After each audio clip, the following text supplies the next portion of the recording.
From the outside, it seemed like I had the perfect marriage with Kate. We had a house in the suburbs, well-behaved golden retrievers, matching cars, and dinners with friends who considered us the perfect couple. I was 38 years old, a senior software engineer with good career prospects, and I was easy to get along with. Kate was 35, attractive and charismatic, with a talent for design. Although she mostly freelanced and worked on individual projects. We had been married for 7 years, and I wanted to believe that there was something real between us. I sincerely believed that she loved me. Yes, we had our ups and downs, petty arguments about laundry, bills, and her family. But in the end, a woman like that can't change, right? I didn't expect to discover such a depth of betrayal that suddenly felt like part of my soul had been ripped out of my chest. At first, the signs were subtle. She started exercising more, and for a while, I thought that was a good thing. She started downloading new apps, spending more time in the shower, and changed her phone password. She admitted she had read an article about internet security. I remember how distant she seemed, lost in her own thoughts.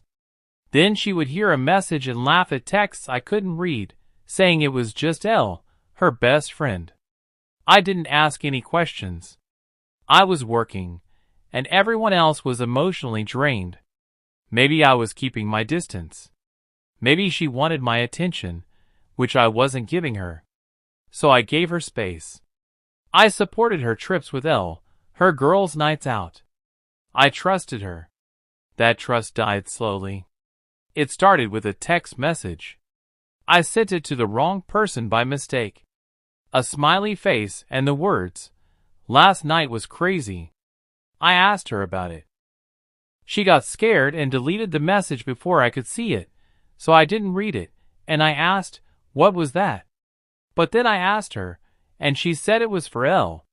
They were at a club, apparently at a party. I wanted to believe she was right, and I did. But deep down, I couldn't shake the feeling that something was wrong. My birthday was a week ago, when everything started to fall apart. "We're just going away for the weekend to relax," Kate said when I asked, adding that we were going to rebuild our relationship and take care of ourselves. On Saturday morning, I kissed her goodbye and went back to my desk to work on a side project. That evening, Elle sent me a message. "Hey, are you having breakfast with Kate tomorrow?" I was completely confused and replied, "I thought Kate was with you for the weekend." A minute passed before Elle replied, then, "No, I haven't seen her in months." Wait, what's going on? My heart sank. The floor fell out from under me. I sat there staring at the screen, my hands shaking, trying to figure out what was going on. Kate had lied, she wasn't with Elle. So where the hell was she? I didn't talk to her right away. Something inside me told me to wait, to put everything together, so that when the moment of truth came, it would shatter the fantasy she had built. I spent the next couple of weeks playing the role of the unsuspecting husband. I smiled, I cooked her favorite meals.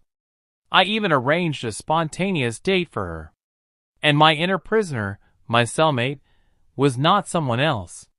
He was a man with a mission, a man seeking the truth. I installed a keylogger on her laptop. I bought her a GPS navigator for her car. I mirrored her phone to mine using an app she couldn't see. I hated myself for doing it, but not enough to back out. Finding what I was looking for is not the problem you're facing. She used a personal email address. It wasn't linked to any of our shared platforms. She used it to write to Luca, a 27-year-old personal trainer at the gym, where he also worked out. They had been sleeping together for several months. The messages were explicit. What she said to him was what she had never said to me in 7 years. She laughed at how stupid I was. She called me boring. She said she was going to leave me, and that she was going to leave soon. But first, she needed to secure her future. She even said we could split everything 50-50, our house, our savings. My heart didn't just break, it went cold. I didn't encounter a mistake. I encountered an intention to betray me. She wasn't confused. She wasn't lost. She was angry, selfish, and deceitful. So I decided to act strategically too. I gathered absolutely everything, every message, every photo, every receipt, every GPS signal. I saved a folder on my hard drive and copied it to 3 places. I named it Nightfall, not so guilty as to arouse suspicion.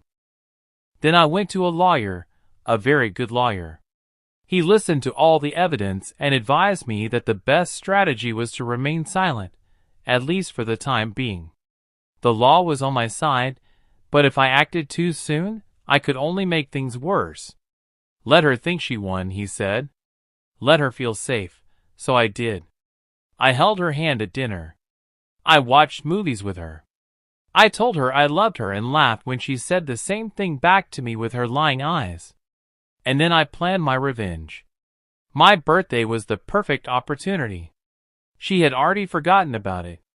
She didn't even say hello to me. I pretended I didn't care.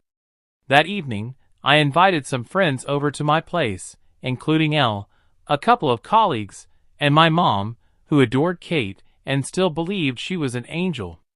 Kate came home a little late, dressed a little too nicely for her run errands. She walked in, stunned by the guests. I said it was just a silly, spontaneous birthday idea, nothing special. We ate, we drank, we laughed. And then I stood up and said I wanted to show a video, something personal. I connected my laptop to the TV. I clicked on the Sunset folder to open it. Photos of Kate at the gym appeared on the screen. And then, slowly, screenshots of emails, messages, photos she had sent him. Her voice added laughter. He doesn't know yet. The room fell silent. Then there were sighs.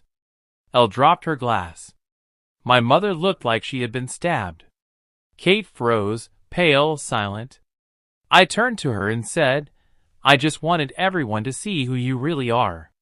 She started crying, begging me to stop, saying that everything wasn't what I thought it was. I calmly continued, but don't worry. The divorce papers have been filed. The accounts were divided yesterday. There won't be a cent left in your account. The house is mine. My father bought it in my name before we got married. The car, it's already been transferred. She screamed.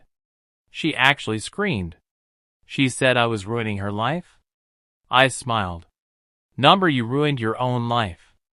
It was so hard for me that I couldn't even get up, but I gave everyone the opportunity to watch it from the front row. But I didn't stop there. Luca was married too. His wife Isabel was pregnant with their first child, due in 5 months. Finding her Instagram was easy.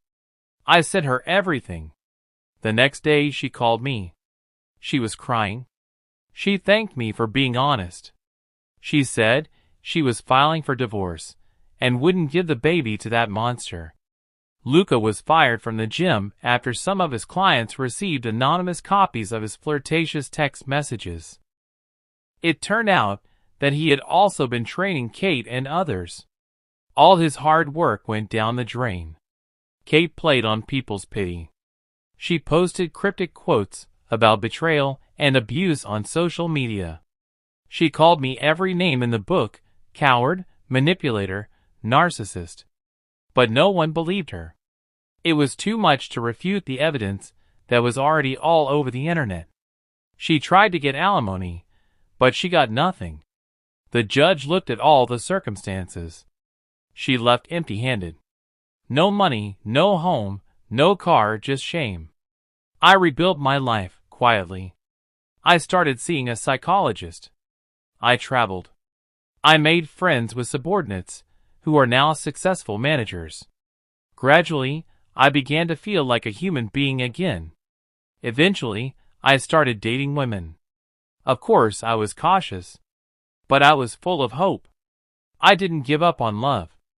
I just learned to protect it better. Kate tried to contact me several times. She wrote emails. She left voice messages. She apologized. She promised she had changed. I never replied. She taught me what betrayal feels like. I taught her the meaning of the word consequences. And in the end, I came out of it clean, battered, but stronger. Because if you've ever felt the way I did, standing at a crossroads wondering whether to keep your mouth shut or tell the world the truth, I want to tell you this. Dignity doesn't mean letting yourself be pushed around. And sometimes the strongest thing you can do is not to scream and fight. It's planning, quiet, calm, and precise dispensing of justice. Because when they play with your life, they never think you'll win. But when you do win, they never forget it.